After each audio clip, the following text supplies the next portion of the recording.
안녕하십니까. 니체의 선악의 저편 7절부터 시작합니다. 오늘 강좌 아마 혼자 할 가능성도 있을 것 같은데 강좌를 열다가 중간에 전화가 와서 끊어졌네요. 어쨌든 선악의 저편 7절 제가 다시 지우고 다시 시작합니다. 강좌 시작합니다. 자, 철학자들은 얼마나 사악할 수 있을까? 그죠? 철학자들은 얼마나 사악할 수 있겠는가? 이렇게 니체는 시작합니다. 자, 그 다음 나는 여기서 나는 니체죠, 그죠? 나는 에피쿠로스가 플라톤과 플라톤주의자들에 대항하여 자기 자신에게 허용했던 농담보다 더 독살스러운 어떤 것도 알지 못한다. 이렇게 말하고 있습니다. 다시 말하면 니체는 에피쿠로스가 플라톤에 대항하여 했던 농담보다 더 신랄한 농담을 알지 못한다. 이렇게 말하고 있어요. 그러니까 니체는 이런 뜻입니다. 에피쿠로스가 플라톤을 향하여 던졌던 농담보다 더 신랄한 그러한 농담을 알지 못한다. 이렇게 말하고 있어요. 그러면 에피쿠로스가 던졌던 그 농담은 도대체 어떤 농담인지 뒤에 한번 계속 나갑니다. 에올란트지 디오니지오 콜라케스 이렇게 나와 있어요. 독일어 원문에. 자, 이 뜻은 이런 말입니다. 자, 그는 플라톤과 플라톤주의자들을, 자, 에피쿠로스는 플라톤과 플라톤주의자들을 디오니지오 콜라케스라고 불렀다. 이렇게 말하고 있어요. 디오니소스 콜라케스, 디오니소스의 배우자들, 그리스어로, 그죠? 그러니까 디오니소스는 어떤 신이죠? 디오니소스는 그리스 신화에서 성가대에서 합창단을 이끄는 신이었고, 이 신은 주신이라 그래서 바쿠스 축제라고 하는 그 축제에서 음악에 맞추어 술을 먹고 춤을 추는, 그래서 광기의 도가니 안에 들어가는 그런 신을 이야기했죠. 자, 그러니까 이 디오니소스의 배우자가 아니라 배우들, 샤우슈필러, 독일어로 샤우슈필러라 그러는데 이 배우들이라고 조롱했다는 거죠. 다시 말하면 에피쿠로스는 플라톤과 플라톤을 따르는 철학 학생들과 플라톤을 가리켜서 디오니소스 축제에 나오는 배우라고 조롱했다는 거죠. 도무지 저 인간들은 진지함이라는 건 없고 가면을 쓰고 있으며 거짓된 삶을 부추기는 그러한 어떤 배우들과 같은 존재다. 이렇게 말하고 있습니다. 그래서 이 농담보다 더 독살스러운 농담을 니체는 본 적이 없다. 이렇게 말하고 있죠. 재밌습니다. 그죠? 여러분, 에피쿠로스 학파에 대한 지식이 조금 필요한데, 에피쿠로스가 누굽니까? 에피쿠로스는 기원전 340년경에 태어나서 사모아의 섬에서 자랐고, 거기에서 정원을 짓고 플라톤 철학에 대한 열등감으로 그 정원 안에서 마음의 평정을 이야기하죠. 그러니까 이 평정은 바로 쾌락을 이야기했고, 에피쿠로스의 쾌락주의는 우리가 알고 있는 그런 쾌락하고는 완전히 다른 뜻을 갖고 있습니다. 어떤 뜻을 갖고 있는가 하면 이 쾌락은 우리가 알고 있는 어떤 성적인 쾌락이라든지 마약이나 어떤 다른 약물을 먹어서 나타나는 그런 쾌락이 아니라, 기쁨과 너무 과도한 기쁨도 우리의 마음을 해칠 수가 있고, 또한 너무 과도한 고통도 우리의 마음의 평정을 깨뜨릴 수가 있다. 그래서 이걸 그리스어로 아타락시아라 그럽니다. 그죠? 들어봤죠, 여러분? 그래서 이러한 마음의 평정을 과도한 고통과 과도한 어떤 슬픔, 그 다음에 과도한 기쁨으로부터 벗어나서 자기의 마음을 잘 평안한 상태에서 지켜나가는 것. 이걸 바로 에피쿠로스는 쾌락이라고 불렀습니다. 그래서 쾌락주의가 나왔고, 이걸 아타락시아라 그러는데, 그래서 정원 안에서 300권의 책을 썼습니다, 여러분. 플라톤에 대한 분노와 플라톤에 대한 어떤 그러한 열등감도 있겠고, 이 플라톤이라는 이 새끼를 내가 어떻게 해서든 극복해야 된다고 하는 이런 생각을 갖고 그는 정원에서 쾌락주의를 가르치면서 우주론을 이야기했던 그런 철학자죠. 그러니까 여러분들은 이런 배경을 알고 있어야 됩니다. 그죠? 오늘 경환호님이 또 왔네요. 맞아요. 선악의 저편 7절입니다. 오늘은 7절, 8절을 강좌를 하고 마치겠습니다. 그런데 이런 철학자가 플라톤을 공격하면서 플라톤에 대하여 농담을 한 그러한 말이 있는데, 이 사람이 에피쿠로스가 플라톤과 플라톤 새끼들을 가르쳐 뭐라 그랬는가 하면, 디오니소스의 축제에서 춤을 추는 배우 같은 새끼들이다, 이렇게 말을 했다는 거죠. 배우, 샤우슈필러. 배우라고 하는 게 뭡니까, 여러분? 자기의 실존의 삶을 사는 자가 아니라 뭐죠? 이 삶으로부터 벗어나서 남에게 보이기 위해서 살아가는 연극을 하는 자들. 그 다음에 삶의 실천으로부터 어느 정도 떨어져서 대중을 기만하는 자들. 뭐 이런 식으로 사용했다는 거예요. 배우는 꼭 나쁜 의미는 아니죠. 여기서 여러분 오늘날 니체나 데리다가 칸트라든지 칸트 같은 이런 후셀 같은 이런 철학자를 가리켜서 비판하는 내용이 있죠. 그게 뭡니까, 여러분? 그게 니체나 데리다는 소피스트에 해당하죠. 그죠? 소피스트와 플라톤, 소크라테스의 논쟁. 한쪽 편에 소크라테스랑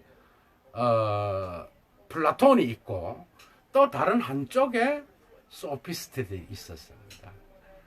마치 플라톤이 소피스트들을 향하여 욕하는 것처럼 에피쿠로스가 플라톤을 향하여 배우라고 욕을 했다는 거예요. 니체가 볼 때 이러한 어떤 표현은 상당히 왜곡되었다는 것, 이걸 의미하고 있다는 거죠. 왜곡되었다. 그게 아니라 이것보다 더 재미있는 그런 농담은 없다. 내가 볼 때는 이렇게 표현하고 있습니다. 오늘 재미있죠? 자, 계속합니다. Das bedeutet dem Wortlaut nachher und im Vordergrund Schmeichler des Dionysus. 이렇게 나와. 디오니조스 알죠? 티라넨 쭈버헤얼 and 슈파이어레컬 이렇게 나와 있어. 자, 여기에서 이건 이런 말입니다, 여러분. 자, 이건 뭘 말하는가 하면 이제 니체가 말합니다. 이건 글자 그대로 문자적인 의미에서, 그리고 앞의 정경의 의미에서 볼 때 이것은 디오니소스의 아첨하는 자들이다 이렇게 표현하고 있어요. 디오니소스 축제에서 춤을 추는 이 배우들은 디오니소스 신을에게 아첨을 하는 자들이다. 슈마이흘러 데스 디오니지오스 이렇게 나와 있어요. 그러니까 다시 말합니다. 알죠? 알죠? 독일어 그죠? 여러분 영어의 also는 또한이지만 독일어의 알죠? 여러분 독일 사람하고 대화할 때 끄뜻하면 알죠? 알죠? 그런다고. 이 알죠는 뭔 뜻인가 하면 그러니까 이런 뜻이에요. 다시 말해서 그러니까 이 말은 폭군이 사용하는 뭐죠? 목걸이라든지 이렇게 우리의 배후에 이렇게 있는 거. 그게 뭐예요? 꼭두각시지 뭐. 꼭두각시 같은 거.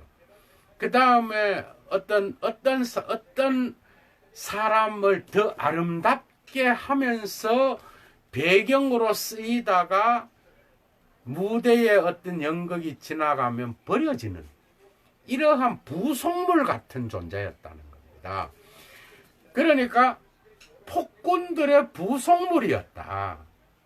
그리고 침을 핥는 자들이었다. 이렇게 표현하고 있어요. 여러분, 슈파이헐 레컬. 그러니까 침을 핥아 먹는 자들이 바로 이 사람들이었다는 거죠.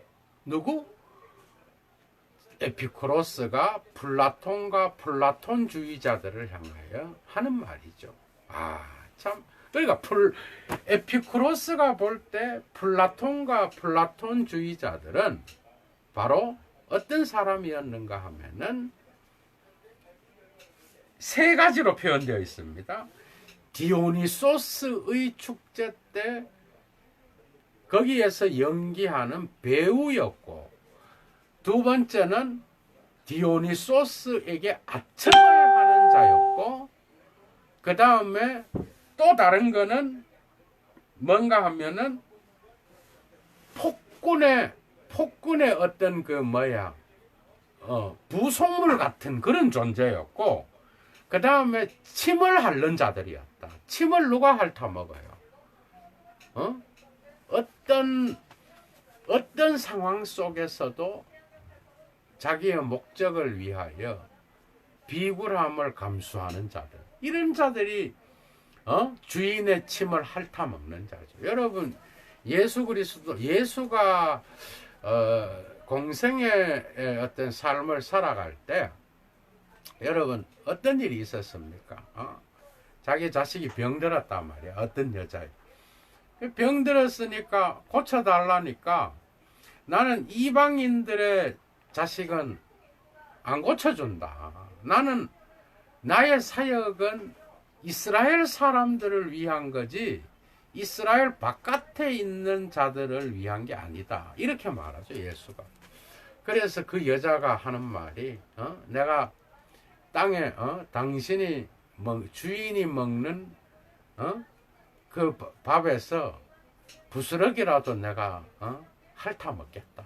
이런 말을 하면서 주인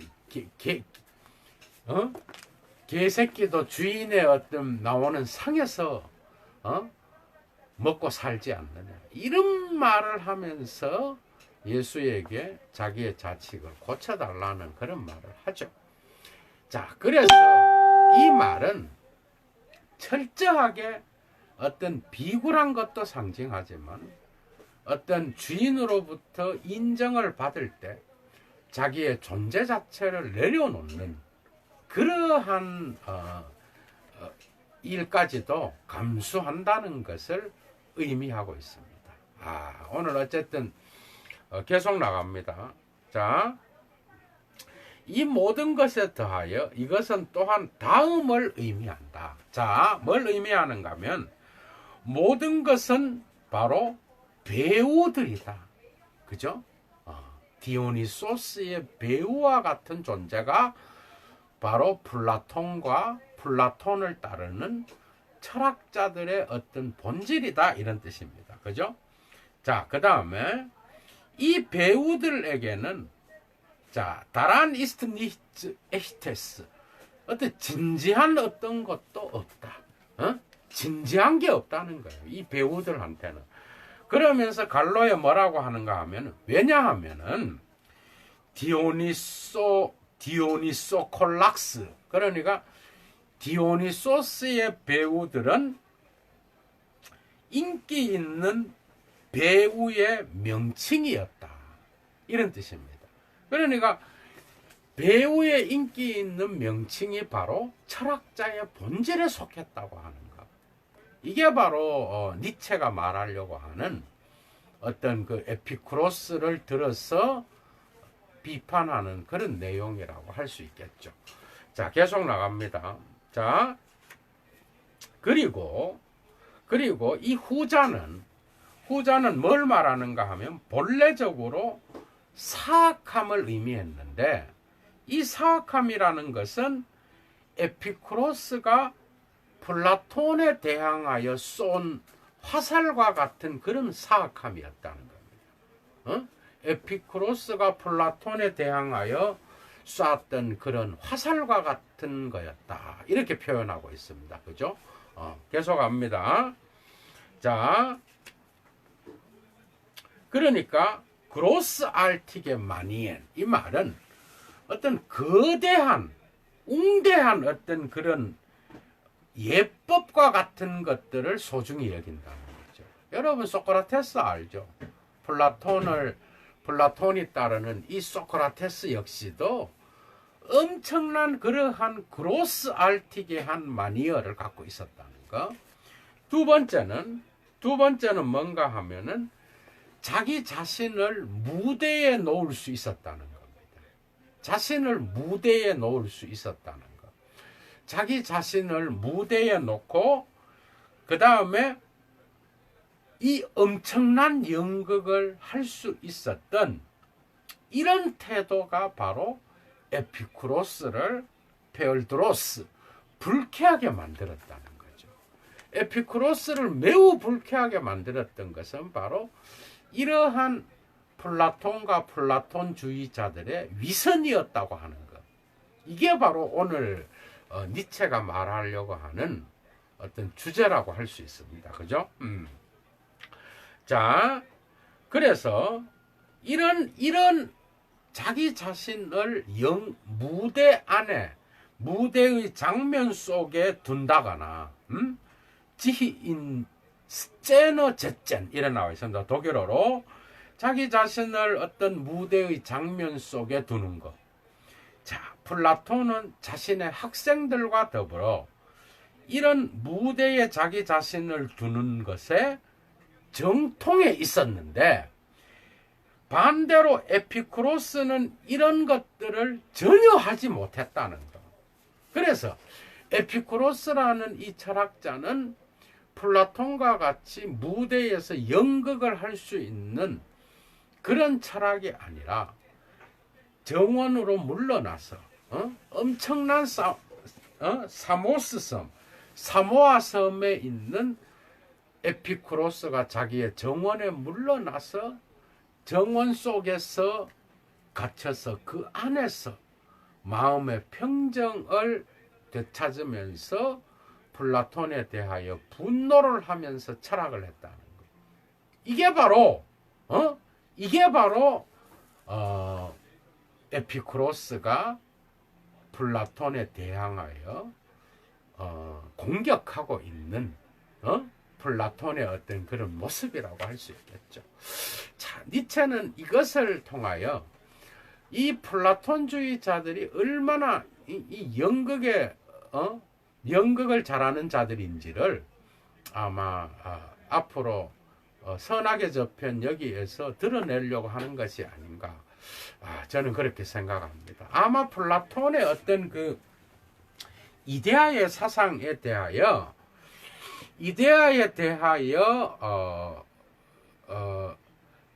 비판하는 것이 아닐까. 이데아라 그러는 것은 배우들의 어떤 그런 허상에 근거하고 있다라는, 이 세계가 진짜요 저 세계에 있는 저 이데아는 그림자와 같은 거다. 이걸 비판하려고 하는 게 아닌가. 저는 그렇게 생각합니다. 자, 오늘 어쨌든 첫 강좌인데 많은 분들이 들어오셨네요. 듣는 건지 안 듣는 건지 책이 없으니 내일부터도 계속 합니다. 내일도 니체를 할지 하이데거를 할지 모르겠는데 자, 계속 합니다.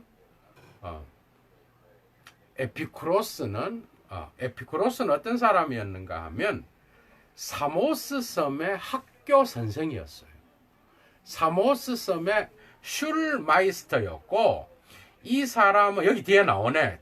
Der in seinem Geldchen zu Athen versteckt das und 300 Bücher schrieb. 자, 그 다음에 Wer weiß vielleicht Ausbut und Ehrgeiz gegen Plato. 이렇게 나와 있습니다. 자, 계속합니다. 자, 이 사람은 사모아 섬의 늙은 학교 선생이었고, 그 다음에 자신의 작은 정원에 숨어서, 자기 자신의 작은 정원에 숨어 앉아서 300권의 책을 썼다는 거. 이게 유명한 이야기죠. 에피쿠로스가, 그죠? 300권의 책을 썼던 이 사람은 아마도 분노에 차서, 그리고 야심을 가지고, 분노에 차서 야망을 가지고 플라톤에 대항하여 300권의 책을 썼다. 이렇게 말하고 있는 거죠. 니체는 왜 이런 말을 할까요? 니체의 의도는 앞으로 이 엄청난 니체의 작품이 있죠. 이 작품 안에서 플라톤에 대한 공격을 시작하겠다라고 하는 이것을 지금 말하고 있는 겁니다. 강력한 공격을 통하여 이 플라톤의 어떤 이러한 잘못된 철학을 자기가 에피쿠로스의 관점에서 지금 감정이입해서 이야기하고 있는 거다. 이렇게 여러분들이 보고 있으면 될 것 같아요. 자, 역설적이게도 그리스가 이 정원의 신, 갈텐 고트, 정원의 신이 뭡니까? 정원의 신은 바로 에피쿠로스죠. 정원의 신인 이 에피쿠로스가 누구인지를 그리스가 제대로 아는 데는 1세기가 필요했다는 거. 1세기가 걸렸다는 거. 근데 과연 이렇게 말하고 있습니다. 과연 카메스타 힌털? 이 말은 뭡니까? 과연 이 그리스가 에피쿠로스가 누구였는지를 제대로 파악했을까? 이 말을 다시 던지고 있다는 거. 여러분, 오늘 이 7절에서 니체가 하려고 하는 말은 이런 뜻입니다. 그러니까 이 에피쿠로스라고 하는 쾌락주의, 아타락시아라고 하는 이 마음의 평정을 찾아서 이 세계의 우주론을 이야기하는 이 철학자가, 이 철학 에피쿠로스가 왜 플라톤 철학을 따르는 모든 학파의 학생들을 연극을 하는 디오니소스 주변에서 배우에 비유했으며, 왜 디오니소스의 어떤 그 아류들로 조롱하면서 이 사람을, 플라톤과 이 사람들을 묘사하고 있는지를 보고 있다는 거. 여기에서 니체의 이 선악의 저편의 의도는 이런 겁니다. 철저히 니체는 이 플라톤과 소크라테스를 따르는 이 철학을 철저히 비판할 것이며 이 비판으로부터 앞으로 자기의 어떤 철학을 전개해 나가겠다고 하는 그러한 강력한 의지가 여기에 숨어 있다고 하는 거죠. 이게 정말 매우 중요한 겁니다. 자, 7절의 주제는 그겁니다. 그죠? 자, 그 다음에 8절 얼마 안 됩니다. 8절까지 하고 오늘 마치겠습니다. 자, 8절은 뭔가 하면 이런 겁니다. 모든 철학에는 in jeder Philosophie gibt es einen Punkt, wo die Überzeugung des Philosophen auf die Bühne tritt, oder es in der Sache Sprache eines alten Mysteriums zu sagen. 이렇게 나와 있죠. 그 다음에 라틴어 나와 있습니다. 라틴어는 뭐라는가 하면 Adventavitet Asinus Pulcher et Fortissimus 이렇게 나와 있습니다. 자, 요게 끝입니다. 8절하고 오늘 강좌 마칩니다. 자, 8절은 번역하면 이런 뜻입니다. 모든 철학에는 철학자의 확신이 무대 위에 나타나는 지점이 존재한다. 모든 철학자의 확신이 무대 위로 나타나는 지점이 모든 철학에는 존재한다. 참 어렵습니다. 그죠? 그 다음에 니체가 여기 확신이라는 위벌조이공이라는 이 단어에 쌍따옴표를 쳐놔 강조를 해놨어요. 그죠? 확신. 영어로 conviction이라는 뜻이겠죠.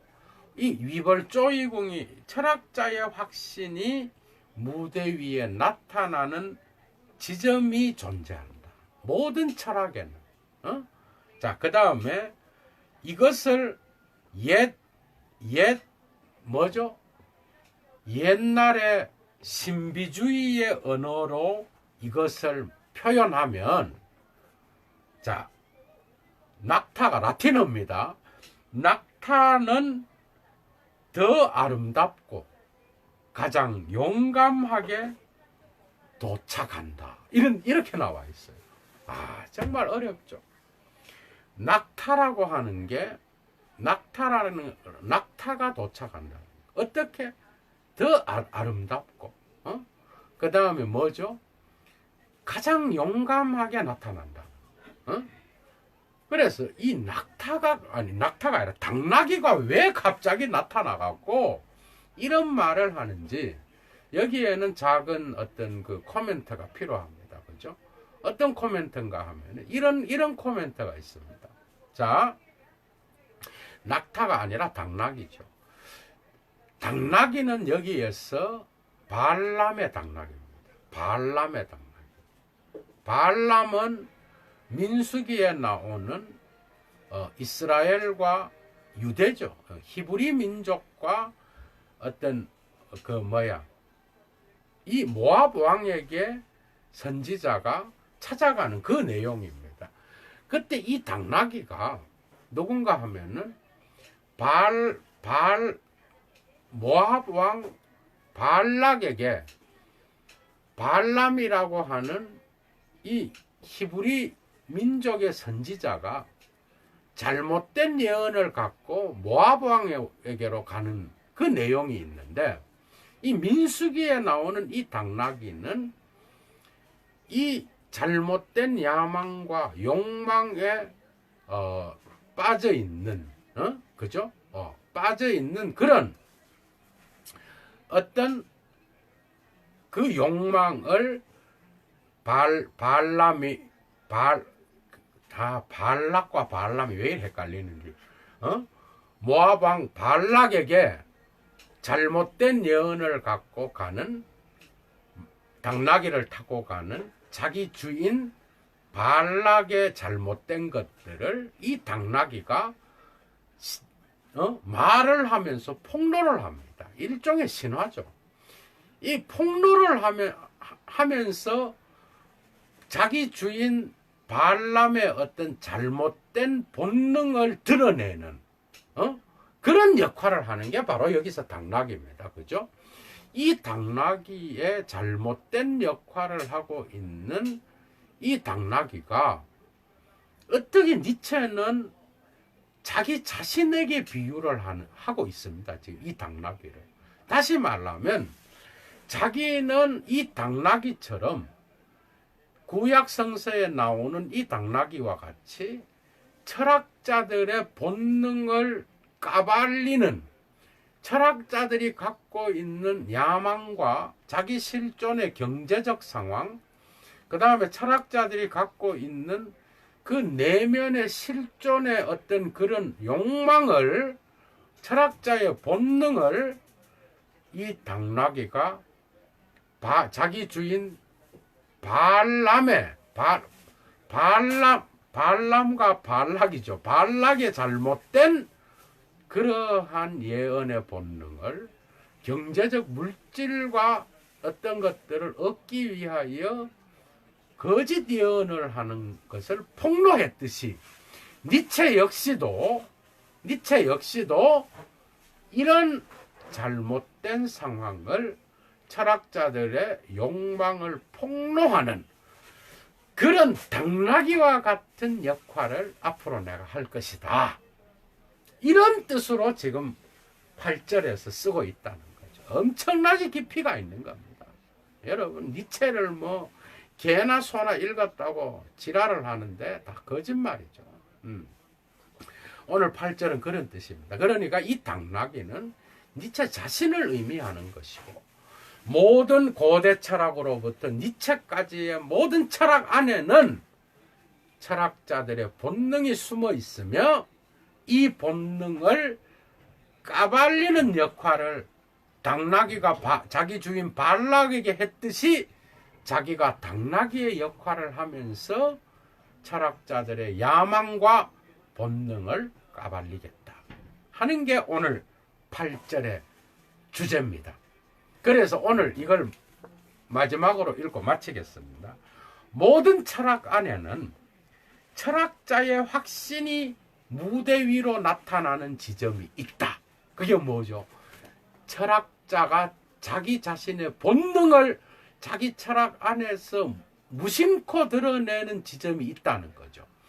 이 지점을 니체는 당나귀를 빌려서 비유하고 있는데, 자기가 당나귀와 같은 자로서 이 모든 것들을 폭로하고 이 철학자들의 연극과 욕망과 지배의 의지와 이 모든 것들을 파헤쳐서 서구 철학의 잘못된 허구성을 폭로하겠다고 하는, 우리 박지영 누나 들어오셨네. 역시 존경스럽습니다. 내 강좌를 듣진 않겠지만 저는 철학자들을 보면 너무 반가워요.